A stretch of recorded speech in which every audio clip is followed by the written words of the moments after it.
Possible cases for zeros of a quadratic polynomial. Welcome back, everyone.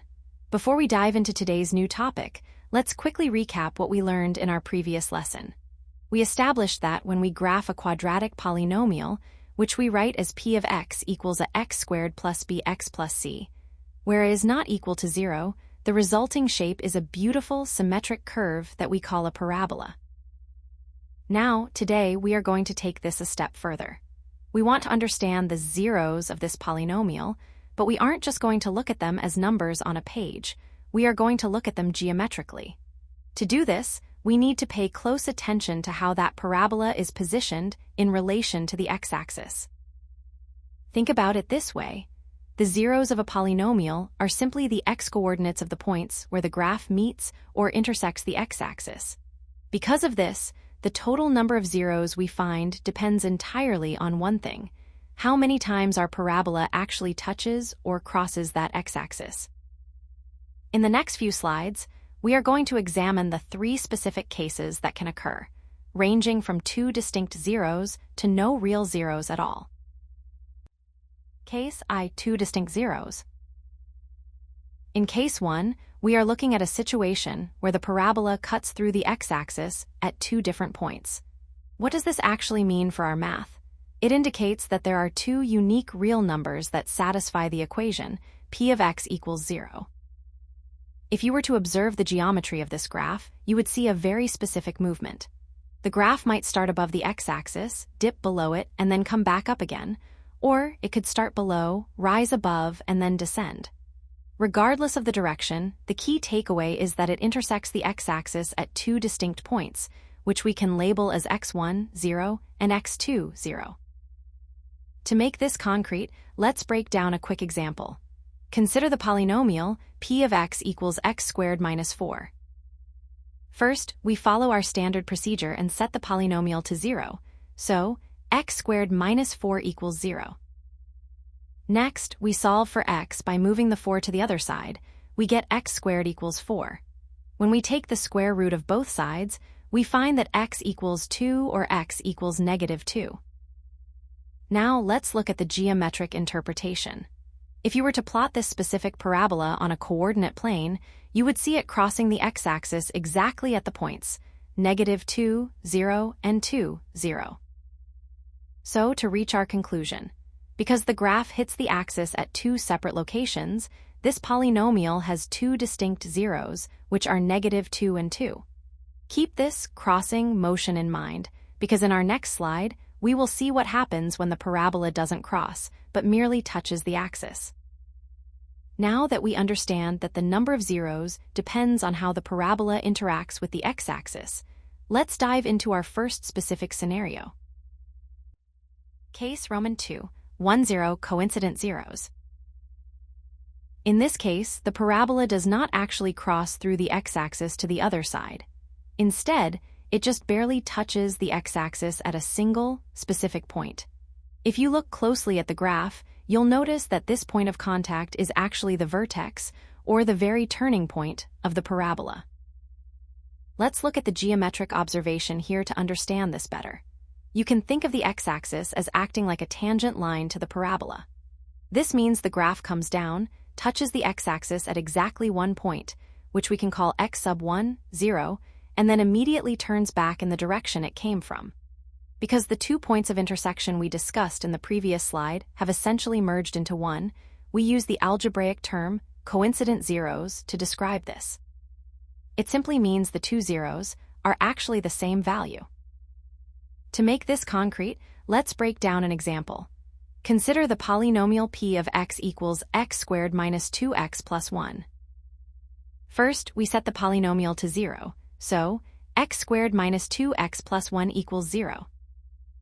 Next, we factorize the expression. You'll recognize this as a perfect square trinomial, which simplifies to the quantity x minus 1 all squared equals 0.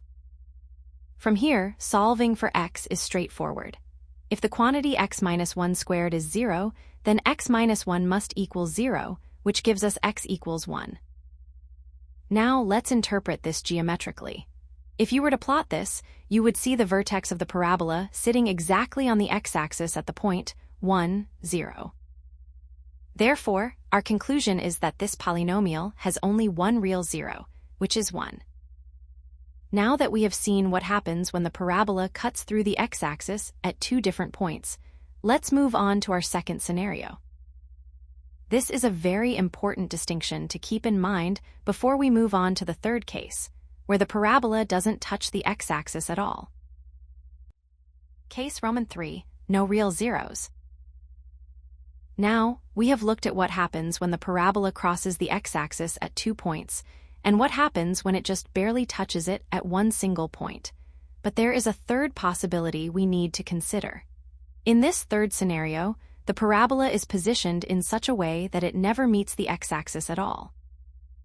If you look closely at the geometric observation here, you'll see that the entire graph of the parabola stays away from the axis.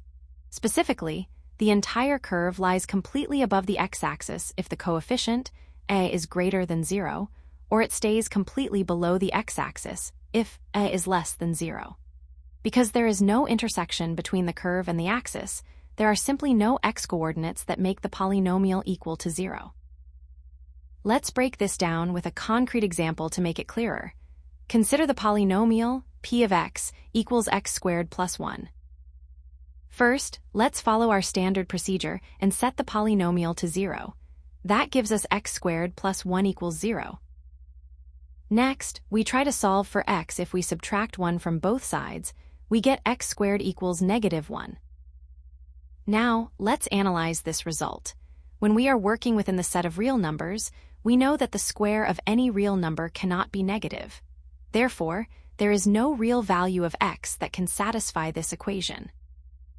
If we look at the geometric interpretation, this parabola opens upwards because the leading coefficient is positive, and its lowest point, or the vertex, is located at the coordinates 0, 1.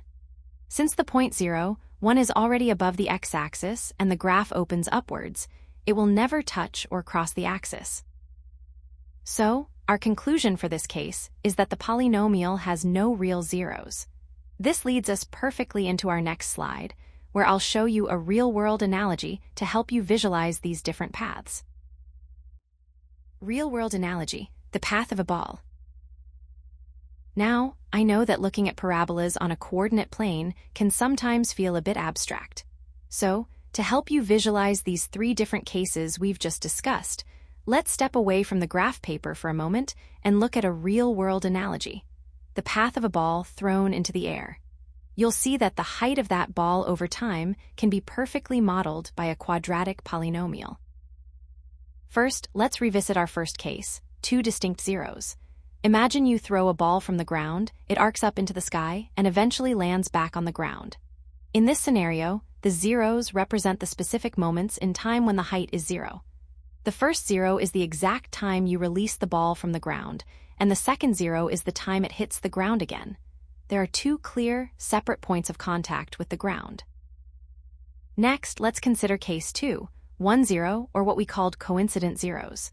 Imagine a slightly different scenario where the ball is moving, and it just barely grazes the surface of a table before bouncing back up into the air.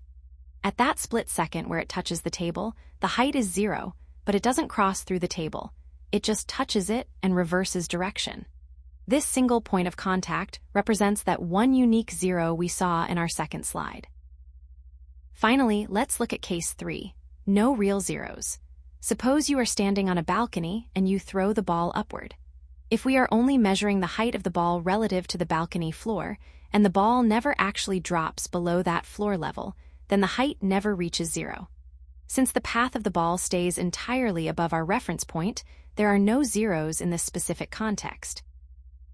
Understanding these physical movements makes it much easier to remember how the parabola interacts with the x-axis. Now, let's wrap up our lesson by summarizing the key takeaways you should keep in mind for your exams.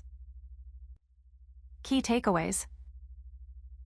Now that we have explored the three different ways a parabola can interact with the x-axis, let's bring everything together with some key takeaways. First and most importantly, remember that a quadratic polynomial can have at most two zeros. It can never have 3 or more. To recap our specific cases, if you see 2 distinct points of intersection where the graph cuts through the axis, that translates to 2 distinct zeros. If the graph simply makes contact with the axis, just touching it at a single point, we call that one zero or coincident zeros, as we saw in our second case. And finally, if there is no intersection at all, meaning the parabola stays entirely above or below the axis, then the polynomial has no real zeros.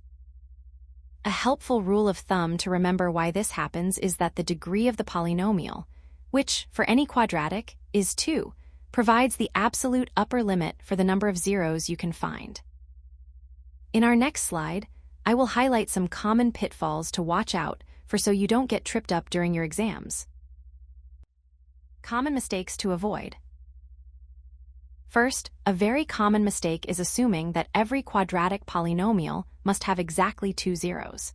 It is easy to think that because the degree of the polynomial is 2, there must be 2 solutions. However, as we discussed in case 3, the zeros must be real numbers to appear as intersections on our graph. If the parabola stays entirely above or below the x-axis, there are simply no real zeros to find. Second, please be careful not to confuse touching the x-axis with crossing it.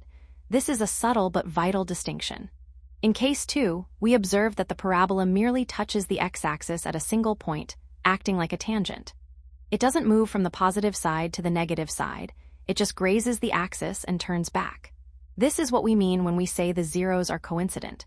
If the graph crosses through, you have 2 distinct zeros, but if it only touches, you have just 1. Finally, do not ignore the coefficient a. Throughout this lesson, we've focused heavily on parabolas opening upwards, but remember that if a is less than 0, the parabola opens downwards. This is important because a downward opening parabola that stays entirely below the x-axis will also result in no real zeros. Now, before we wrap up our lesson, I want to pause and address some common pitfalls. As we have seen through our 3 different cases, there are a few conceptual traps that students often fall into when working with quadratic polynomials. Keep these distinctions in mind, and you will have a much stronger grasp of how the algebra and geometry of quadratics work together.